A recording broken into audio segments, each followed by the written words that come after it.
ശരിക്കും നിങ്ങൾ പാട്ടിൻ്റെ നോളജിനെ കുറിച്ചാണ് നമ്മൾ സംസാരിച്ചുകൊണ്ടിരിക്കുന്നത്. ഇപ്പം എനിക്ക് ചോദിക്കാൻ തോന്നുന്നത്, ഇത് കറുത്ത വരെയുള്ള വെളുത്ത കുതിരയാണോ, വെളുത്ത വരെയുള്ള കറുത്ത കുതിരയാണോ? രണ്ടും കൂടിയാണ്.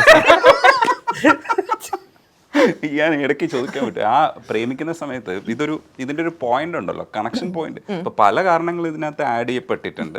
പക്ഷേ ഇതിനെയൊക്കെ മറികടങ്ങുന്ന ഒരു കണക്ഷൻ പോയിന്റ് എവിടെയായിരുന്നു കറക്റ്റ്? രണ്ടുപേരും രണ്ടുത്തരമായിരിക്കും, ഒരു ഉത്തരവാണെന്ന് എനിക്ക് അറിഞ്ഞൂടാ. നമ്മൾ തീരുമാനം എടുത്തു ഏറെക്കുറെ.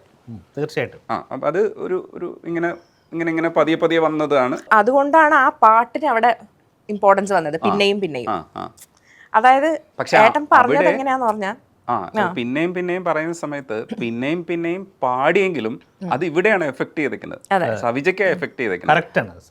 അപ്പോ അവിടെയാണോ കറക്റ്റ് ക്ലിക്ക് പോയിന്റ്? ക്ലിക്ക് അതെ എനിക്ക് പറഞ്ഞത്. ഞാൻ ആ പാട്ട് പാടിയത് എന്താന്ന് പറഞ്ഞാൽ, എനിക്ക് തോന്നി എൻ്റെ ജീവിതത്തിലേക്ക് ഒരാൾ കടന്നു വരുന്നു എന്ന് എനിക്ക് തോന്നി. അപ്പം അതുകൊണ്ടാണ് ഞാൻ ആ പാട്ട് അവിടെ പാടിയത്. അപ്പം എൻ്റെ മനസ്സിൽ എന്താന്ന് പറഞ്ഞാൽ, എനിക്ക് ഒരു ഗിഫ്റ്റായിട്ട് ഒരു പാട്ടുകാരൻ പാടിത്തരാണ്. അപ്പോൾ ഒരു പാട്ടാണ് എനിക്ക് ഗിഫ്റ്റായിട്ട് കിട്ടുന്നത്, അല്ലാതെ ഒരു കാണാൻ പറ്റുന്ന ഒരു സാധനമല്ല. അത് ഫീൽ ചെയ്യേണ്ട ഒരു സാധനമാണ്. പാട്ട് എന്ന് പറയുന്നത് നമുക്ക് ശരിക്കും ഫീൽ ചെയ്യേണ്ട ഒരു സാധനമാണ്. അപ്പൊ അത്രയും വാല്യുബിൾ ആയിട്ടുള്ള ഒരു ഗിഫ്റ്റാണ് എനിക്ക് തരുന്നത്. അപ്പൊ എന്തോ എന്നോടില്ലേ എന്നൊരു സാധനം. അതാണ് പോയിന്റ്. ആ പാട്ടൊക്കെ തെറ്റിപ്പോയിരുന്നെങ്കിൽ ആ സമയത്ത് കംപ്ലീറ്റ് അല്ല, അതെങ്കിലും നമ്മൾ മറ്റേ മുഹമ്മദ് റാഫി വെച്ച് രാത്രി അഡ്ജസ്റ്റ് ചെയ്തെടുക്കുമായിരുന്നു. നമ്മള് കളി വേറെ ലെവലല്ലേ. ഒരു പാട്ടൊന്നും അല്ലല്ലോ കാരണം, ഒരു പാട്ട് ഇങ്ങനെ എടുത്ത് പറയുന്നൊന്നല്ലേ ഉള്ളൂ. അതേപോലെ തിരിച്ച് നമ്മളിപ്പോൾ ശ്രമിക്കുന്നുണ്ടെങ്കിലും ഇത് ഓക്കെ ആയി വരികയാണോ, അതേ ഒരു പോയിന്റ് എത്തിയപ്പോൾ ഇതൊരു സ്ട്രൈക്കിംഗ് പോയിന്റ് ആണ്. പിന്നെയും പക്ഷെ എങ്കിലും ഓക്കെ ആയി വരുന്നുണ്ടായിരുന്നല്ലോ. ആഗ്രഹം നടക്കും എന്നുള്ളൊരു അവസ്ഥയിലേക്ക് വരുന്നുണ്ടല്ലോ. എവിടെയാ കറക്റ്റ് ഇയാളും മതിയെന്ന് തീരുമാനിക്കുന്നത്? നമ്മൾ ഈ 2 വർഷക്കാലം നമ്മൾ സംസാരിക്കുമ്പം നമുക്കറിയുന്നു നമ്മുടെ പറ്റുന്ന ഒരാളാണ്, നമ്മുടെ വേവ് ലെങ്ത്തും നമ്മളെ കൊണ്ടുപോകുന്ന ഒരാളാണ്. അത് അങ്ങനെയല്ലേ വേണ്ട. അപ്പോൾ എനിക്കിപ്പം എൻ്റെ മാത്രം ഇഷ്ടമല്ല, എന്നെ ഇങ്ങനെ കൊണ്ടുപോകാൻ ഒരാൾ, അല്ലെങ്കിൽ എൻ്റെ എല്ലാ കാര്യങ്ങളും അറിഞ്ഞ് പെരുമാറാൻ അറിയുന്ന ഒരാൾ. അങ്ങനെയാണ്. അറിഞ്ഞാൽ പോരല്ലോ, അതേപോലെ ആക്സെപ്റ്റ് ചെയ്യാനും പെരുമാറാനും അറിയുക. പിന്നെ പാട്ട് എന്ന് പറയുന്നത് ജീവനാണ്. അത് പാട്ടിൽ യാതൊരു കോംപ്രമൈസും ഇല്ല. അതാണ് അതിൽ ഷോർട്ട് കട്ടൊന്നും ഇല്ല എന്ന് കൃത്യമായിട്ട് അറിയുന്ന ഒരാളാണ് സവിജ. അത് പ്രാക്ടീസ് ചെയ്യണമെങ്കിൽ പ്രാക്ടീസ് ചെയ്യണം. അതിനുള്ള സാഹചര്യങ്ങൾ ഒരുക്കുക, അതിനു വേണ്ടി സമയം തരിക. പിന്നെ അതിന് വേണ്ടുന്ന സമയങ്ങൾ ചിലവാക്കുമ്പോഴൊന്നും അതിനൊരു പരാതിയില്ല. ഇപ്പം മക്കളെ കാര്യമാണെങ്കിൽ തന്നെ, മക്കളായതിനു ശേഷമാണ് ഞാൻ പറയുന്നത്, മക്കളെ കാര്യമാണെങ്കിൽ തന്നെ ഞാനൊന്നും അറിയുന്നില്ല. എല്ലാ മ്യൂസീഷ്യൻസും അങ്ങനെ ആയിരിക്കും, ഞാനിപ്പോൾ അങ്ങനെ പറയുന്നു എന്ന് മാത്രം. എന്നാലും എനിക്ക് ഫീൽ ചെയ്തല്ലേ പറയുക. അപ്പം ഞാനൊന്നും അറിയുന്നില്ല. അവരുടെ എല്ലാ കാര്യങ്ങളും ചെയ്യുന്നത് അവരും അമ്മയോട് ചേർന്നാണ് നിൽക്കുന്നത്. അത് ഒരു കണക്കിന് എനിക്ക് ഗുണമാണ്. കാരണം ഞാൻ എൻ്റേതായ മേഖലയിൽ എനിക്കിങ്ങനെ പോകാമല്ലോ. അപ്പം ഇന്ന് വരെ ഒരു പരാതി പറഞ്ഞിട്ടില്ല. അത് അന്ന് മുതലേ എനിക്ക് ഫീൽ ചെയ്യുന്നുണ്ടായിരുന്നു. അന്ന് സംസാരിക്കുമ്പോൾ അറിയാമല്ലോ നമുക്കിങ്ങനെ. അപ്പോൾ എനിക്കിത് വിടരുത്, എനിക്ക് എൻ്റെ ജീവിതത്തിൽ ആവശ്യമുള്ള ഒരാളാണെന്ന് തോന്നി. അങ്ങനെ കണ്ടിന്യൂ ചെയ്തു എന്നാണ്. ഇപ്പോഴും അതേ അഭിപ്രായത്തിൽ തുടരാൻ കഴിയുന്നത് ഭയങ്കര സന്തോഷമുള്ള രസമല്ലേ? അങ്ങോട്ടും ഇങ്ങോട്ടും തഗ്ഗടിച്ചു നിൽക്കാൻ പറ്റുക എന്ന് പറയുന്നത് നല്ലോണം പറയാം, അങ്ങോട്ടും ഇങ്ങോട്ടും പറയും, വിമർശിച്ചും ഒക്കെ. തീർച്ചയായും വിമർശനം ഭയങ്കരമാണ്. നമുക്ക് ഭയങ്കരമായിട്ട് ഫീൽ ചെയ്യും. ചിലപ്പോൾ ഞാൻ പറയും പാട്ട് വേണ്ട, എനിക്ക് ഈ പാട്ട് ഞാൻ പാടൂല എന്നൊക്കെ പറയും. കാരണം പ്രൊനൗൺസിയേഷനാണ് മെയിനായിട്ട്. ഹിന്ദി പാടിക്കഴിഞ്ഞാൽ പ്രൊനൗൺസിയേഷനാണ് മെയിൻ, ഹിന്ദി തമിഴും. അപ്പോൾ അത് കറക്റ്റ് ആയില്ലെങ്കിൽ അത് പറയും, സവിജ പറയും. ഞാൻ പറയും, ആ സ്ഥലത്ത് വരുമ്പോൾ ഞാൻ പറയും അതെ നല്ല ബോറാണ്. അങ്ങനെ ഒരാൾ കൂടെ തീർച്ചയായിട്ടും അല്ലേ. ഇപ്പോൾ ബിജുബാലേട്ടനെ കുറിച്ച് കൂടെ പറഞ്ഞ് അതൊരു സാത്വികനായ ഒരു മനുഷ്യനാണ്. ബിജുയേട്ടനെ നമ്മളിപ്പോൾ പറയില്ലേ, ഒരാളെ നമ്മളിങ്ങനെ എപ്പോഴും കോണ്ടാക്ട് ചെയ്തോണ്ടിരുന്നാലേ അയാളുമായിട്ട് ബന്ധമുള്ളൂ, അങ്ങനെ അല്ലാത്തൊരാളാണ്. എപ്പോഴും അങ്ങനെയൊന്നും വിളിക്കണമെന്നോ ഒന്നുമില്ല, അദ്ദേഹവും വിളിക്കാറില്ല അങ്ങനെ. പക്ഷേ ഒരു പാട്ട് വന്നു കഴിഞ്ഞാൽ അങ്ങനെയാണല്ലോ നമുക്ക് അറിയുള്ളൂ എങ്ങനെയാണ് നമ്മളെ അത് എത്ര വർഷം കഴിഞ്ഞാൽ അദ്ദേഹം വിളിച്ചിരിക്കും. പക്ഷെ അതൊരു പാട്ടുണ്ട്, അതും വളരെ റെസ്പെക്റ്റോടുകൂടി വിളിക്കുകയും ചെയ്യാം. പക്ഷെ അത് എവിടെയാണ്? ഞാൻ അവിടെ ഉണ്ട്, അല്ല ഒരു പാട്ട് പാടാനുണ്ട്, സമയം ഉണ്ടാവും അവിടെ, അങ്ങനെ ചോദിക്കാം. അപ്പോൾ അതൊരു ഭയങ്കര ജെനുവിനായിട്ടാണ് അത് ചെയ്യുന്നത് അദ്ദേഹം. അത് നമുക്കറിയാം. പിന്നീട് അദ്ദേഹത്തിന് കൂടുതൽ അറിയാൻ ശ്രമിച്ചപ്പോൾ ബാക്കി കാര്യങ്ങളെല്ലാം നമ്മൾ മീഡിയ വഴിയൊക്കെ കാണുന്നുണ്ടല്ലോ, അതിനപ്പുറത്തുള്ളൊരു മനുഷ്യനാണത്. മനുഷ്യത്വം എന്ന് പറയുന്നത് നമുക്കിങ്ങനെ വായിക്കാനോ അങ്ങനെ സങ്കല്പിക്കാനോ ഉള്ളതല്ല, അത് കാണിച്ചു തരണം അല്ലേ, അത് പ്രകടമാക്കണം. അതിൽപ്പെട്ട ഒരാളാണ്. അതിനപ്പുറത്തേക്ക് എന്താ പറയാ. അതെ, വിജയൻ ഏട്ടന് കൊടുത്തിട്ടുള്ള പാട്ടുകളെല്ലാം ഓരോന്നും ഓരോ ജോണറിലുള്ള പാട്ടുകളാണ്. റൊമാൻസിന് റൊമാൻസ് ഉണ്ട്, ഫാസ്റ്റ് നമ്പേഴ്സ് ഉണ്ട്, ഫോക്ക് സ്റ്റൈൽ ഉണ്ട്, എല്ലാ ടൈപ്പും പാടിച്ചിട്ടുണ്ട്. എല്ലാ ടൈപ്പും. ഇപ്പം നമ്മുടെ 2 നിറ മൂവിയിൽ ഒരു ഫോക്ക് ടൈപ്പാണ്.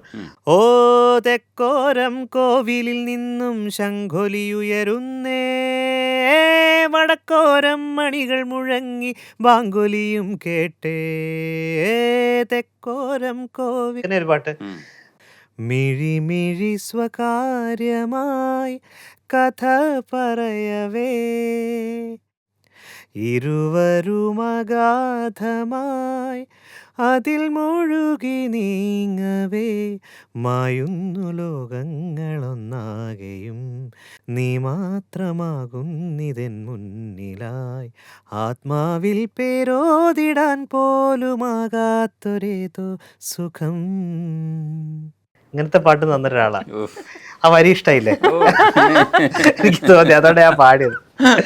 നമ്മളും ഈ ലിറിക്സിന്റെ ചെറിയ ആരാധകരാണല്ലോ. അത് സിനിമ ഒരു ഹൊറർ മൂവി ആയിരുന്നു അത്. ക്ഷണം. സുരേഷ് ഉണ്ണിത്താൻ ചേട്ടൻ്റെ പാട്ടാണ്, ഹരി എഴുതിയ വരിയാണ്. ഓ അടിപൊളി. അപ്പൊ ഇനിയും കുറേ പാട്ടുകൾ കിട്ടാനുണ്ട്, പാടിക്കൊണ്ടേയിരിക്കുക. കൂടുതൽ റൊമാൻറ്റിക് സോങ്ങുകൾ കൂടുതൽ കിട്ടുകയാണെങ്കിൽ നന്നായിരിക്കും എന്നാണ് എൻ്റെ ഒരു അഭിപ്രായം. തീർച്ചയായിട്ടും. കാരണം നിങ്ങളുടെ ശബ്ദം ഭയങ്കര റൊമാൻസിനെ ഇങ്ങനെ ബൂസ്റ്റ് ചെയ്യുന്ന ഒരു ശബ്ദമാണ്, അതും ആ രീതിയിൽ ഉപയോഗിക്കുക. തീർച്ചയായിട്ടും.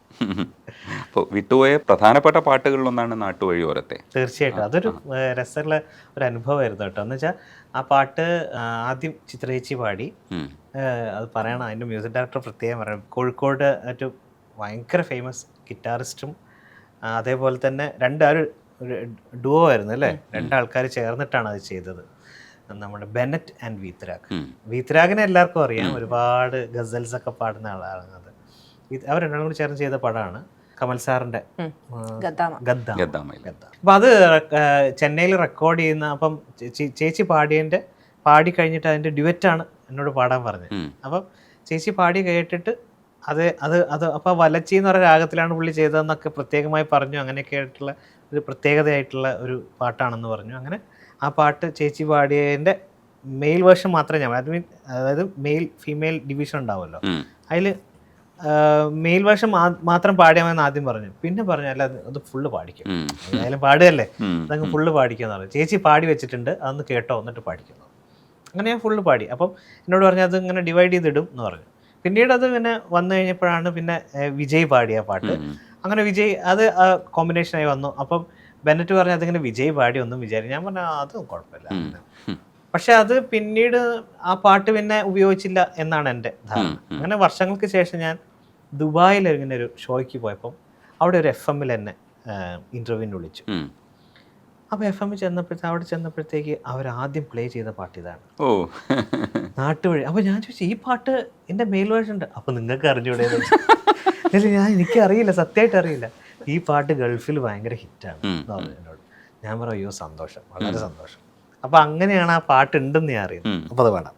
നാട്ടുവഴിയോരത്തെ പൂമരച്ചില്ലയിൽ പോക്കുവയിൽ വീഴുമ്പോൾ കാത്തു നിന്നാരെ നീ, തരളമൊരു കാറ്റിൻ്റെ പാട്ടിലെ തേൻമൊഴി, ചാറ്റമഴ തീർന്നാലും തോരാ നീർമണി, ഇനിയാരും കാണാതെ പദതാളം കേൾക്കാതെ, തിരുവാതിരക്കുളിരിനലകളായി കൂടെ നീ പോരുമോ, നാട്ടുവഴിയോരത്തെ പൂമരച്ചില്ലയിൽ പോക്കുവയിൽ വീഴുമ്പോൾ കാത്തു നിന്നാരെ നീ.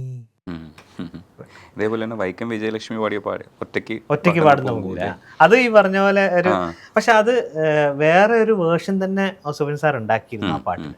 വൈക്കം വിജയലക്ഷ്മി പാടിയത് വേറെ ഒരു ടൈപ്പ്, ഒരു നാടകത്തിന് വേണ്ടിയിട്ടുണ്ടായിരുന്ന ഒരു പാട്ടായിരുന്നു. സാർ ഇതിന് വേറൊരു ടൈപ്പിലാക്കിയിട്ട് അതിന്റെ പിച്ചൊക്കെ മാറിയിട്ടുള്ളത്. ഒറ്റയ്ക്കു പാടുന്ന പൂങ്കുയിലേ നിന്റെ പട്ടുപോലുള്ളൊരു പാട്ടിനുള്ളിൽ എന്തിത്ര സങ്കടം ചൊല്ലാമോ, തേനൂറും കനിയേറെ കൊത്തിയിട്ടും ചുണ്ടിൽ മധുരിക്കും പാട്ടൊട്ടും ബാക്കിയില്ലേ, മധുരിക്കും പാട്ടൊട്ടും ബാക്കിയില്ലേ. പോപ്പുലർ സോങ്സിൽ ഒന്നാണ് ഒറ്റയ്ക്ക് പാടുന്ന പൂങ്കുയിലെ. സ്വയം കോമ്പോസിഷൻസ് ഉണ്ടല്ലോ, സ്വന്തമായിട്ട് ചെയ്തിട്ടുള്ളതിൽ ഏതെങ്കിലും ഒന്ന് പാട്ട് പാടി നമുക്ക് അവസാനിപ്പിക്കാം. തീർച്ചയായിട്ടും സ്വന്തമായിട്ട് ചെയ്തതിൽ ഇപ്പോൾ ലാസ്റ്റ് ചെയ്ത് വെച്ചത് ചിത്രേച്ചി പാടിയൊരു പാട്ടാണ്. ചേച്ചിയുടെ ഓഡിയോ കമ്പനിക്ക് വേണ്ടിയിട്ടും. അതേപോലെ ആർട്ട് ദർബാർ എന്ന് പറഞ്ഞിട്ട് ബാംഗ്ലൂർ ഒരു പാട്ട് കൂട്ടുണ്ട്. ഉടനെ തന്നെ രജനീഷിനെ വിളിക്കും, അങ്ങോട്ട് നമുക്ക് ഒരുമിച്ച് നമുക്ക് പാട്ട് കേൾക്കണം. അവർ പ്രൊഡ്യൂസ് ചെയ്തൊരു വർക്കും കൂടിയാണത്. അവരുടെ ആണ് ആ പാട്ട്. മതിലേഖവിൻവാതിലിൽ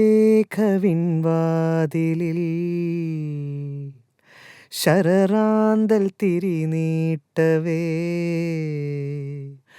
ഋതുവിൻ പരിമളമൊഴുകി നിശതൻ മൃദുലാളനമായി നീ ഉറങ്ങൂ, മതിലേഖവിൻവാതിലിൽ ശരറാന്തൽ തിരിനീട്ടവേ. ഇപ്പൊ തന്നെ ഹിറ്റ്. ചില പാട്ടുകൾ പെട്ടെന്ന് ഹിറ്റാവും, ചിലത് പതിയായിരിക്കും ഹിറ്റാവുന്നത്, ചിലതൊക്കെ എക്സിസ്റ്റ് ചെയ്യും, ചിലതൊക്കെ പോവും. പക്ഷെ നിങ്ങൾ ഇങ്ങനെ തന്നെ പാടി ഇങ്ങനെ തന്നെ എക്സിസ്റ്റൻസ് നിലനിർത്തിക്കൊണ്ടിരിക്കണം. തീർച്ചയായിട്ടും ഈ പാടിയ പാട്ടുകളൊക്കെ നമ്മൾ ഇവിടെ നിലനിൽക്കുമ്പോഴും പുതിയ പാട്ടുകളൊക്കെ ഒരുപാട് വരണം. ഇല്ലെങ്കിൽ സ്വയം കമ്പോസ് ചെയ്യണം. തീർച്ചയായിട്ടും ചെയ്യും. പിന്നെ മാനേജർ കം PR കം എല്ലാ കമ്മും ഉള്ളത് കൊണ്ട് നിങ്ങൾക്ക് നല്ലൊരു സപ്പോർട്ട് കിട്ടും. അടിപൊളി കോംബോ കേട്ടോ നിങ്ങൾ. ഭയങ്കര ഇതൊരു ഭംഗിവാക്കല്ല, എനിക്ക് ഉള്ളിൽ ഫീൽ ചെയ്തതാ. രണ്ടുപേരും ഭയങ്കരമായിട്ട് ഇഷ്ടപ്പെട്ടു. നിഷാദിനെ യഥാർത്ഥത്തിൽ അറിയാൻ പറ്റിയത് ഇന്റർവ്യൂവിലാണെന്ന്. അതിന്റെ കൂടെ നിങ്ങളെയും കൂടെ അറിഞ്ഞപ്പോ ഉണ്ടല്ലോ ഭയങ്കര രസമുണ്ട്. ഒരു ഇന്റർവ്യൂവിന് അപ്പുറത്തേക്ക് ഒരു ഫീൽ കിട്ടില്ലേ. എന്നോട് ആദ്യം പിന്നെ രജനീഷ് ജി ചോദിച്ചല്ലോ നമുക്ക് രണ്ടാൾക്കും കൂടി ഇരിക്കാമോ. അപ്പൊ ഞാൻ സൗജയോട് പറഞ്ഞു നമുക്ക് രണ്ടാൾക്കും കൂടി ഇരിക്കാം. സൗജ ആദ്യം ഒന്ന് വിമുഖത കാണിച്ചു. കാരണം വേണ്ട, എന്തിനാ ഒറ്റയ്ക്ക് ചെയ്യാതല്ല, അപ്പൊ കുറച്ചുകൂടി ഒരു അറ്റൻഷൻ. ഞാൻ പറഞ്ഞു അതൊന്നും വേണ്ട. അങ്ങനെ ഒരാൾ പറയുന്ന സ്ഥിതിക്ക്, ഒരാൾ അങ്ങനെ പറയാറില്ല, അപ്പൊ അങ്ങനെ ചോദിച്ച സ്ഥിതിക്ക് ഒരുമിച്ചിരിക്കുമ്പോൾ എനിക്കും ഭയങ്കര സുഖമാണ്. കാരണം എൻ്റെ ഒരുപാട് കാര്യങ്ങൾ പറയാത്ത അല്ലെങ്കിൽ പറയാൻ മറന്നു പോകുന്ന കാര്യങ്ങൾ ഓർമ്മിപ്പിക്കാൻ, അതുപോലെ തന്നെ മറ്റൊരു തലം പറയാനും ഒരാൾ ആയിട്ടാണ് ഞാൻ. വേറെ തലം അല്ല, ഞങ്ങൾ തമ്മിലുള്ള ഒരു ക്വാളിറ്റി എന്ന് പറഞ്ഞാൽ അതാ. ഞാൻ എടുത്തു ചാടും. എനിക്കെല്ലാം ഇങ്ങനെ ഭയങ്കര ഇമോഷണൽ ഇതാണ്. ഒരു അനീതി കണ്ടു എന്നൊക്കെ തോന്നിക്കഴിഞ്ഞാൽ അല്ല, അങ്ങനത്തെ വളഞ്ഞ വഴികളൊന്നുമില്ല. ക്യൂ നിൽക്കുകയാണെങ്കിൽ അല്ലെങ്കിൽ നമുക്കത് ഇതിലേ പോവാം. ഇല്ല, അത് അവിടെ ആ സമയത്തിന് അങ്ങനെ ചിന്തിക്കുന്ന ചിലപ്പോൾ എടുത്തു ചാടും. അപ്പൊ എന്നെ ഒന്ന് പിടിച്ചു നിർത്തണം എന്നുണ്ടെങ്കിൽ ഏട്ടനെ പറ്റുള്ളൂ. അല്ല, അത് ചെയ്യരുത്, അത് ഇന്ന പ്രശ്നമാണ് എന്ന് പറഞ്ഞു കഴിഞ്ഞാൽ ചെയ്യില്ല. നീ പറയരുത് എന്ന് പറഞ്ഞു കഴിഞ്ഞാൽ പിന്നെ ഞാൻ പറയില്ല. എനിക്ക് അത് സ്റ്റോപ്പാണ് അവിടെ. പക്ഷെ അതേപോലെ ഏട്ടൻ എല്ലാത്തിനും ഇങ്ങനെ പിൻവലിഞ്ഞ് നിൽക്കും. അത് വേണോ, അത് വേണം. അപ്പൊ എന്നെ ഒന്ന് പിടിച്ചു നിർത്താനും ഏട്ടനെ ഒന്ന് പുഷ് ചെയ്യാനും അങ്ങനത്തെ ഒരു ഈക്വേഷൻ ആണ് ഞങ്ങളുടെ. ചിത്രേച്ചി പറയും ഇപ്പം ആദ്യമൊക്കെ ചേച്ചിയുടെ 2007 മുതലുണ്ട് ചേച്ചിയുടെ കൂടെ. അപ്പം ചേച്ചി പറയും കല്യാണം കഴിഞ്ഞതിന് ശേഷം സവിജ ഡ്രസ്സൊക്കെ എടുത്ത് കൊടുക്കാന്ന് തുടങ്ങിയ ശേഷം നല്ല വൃത്തി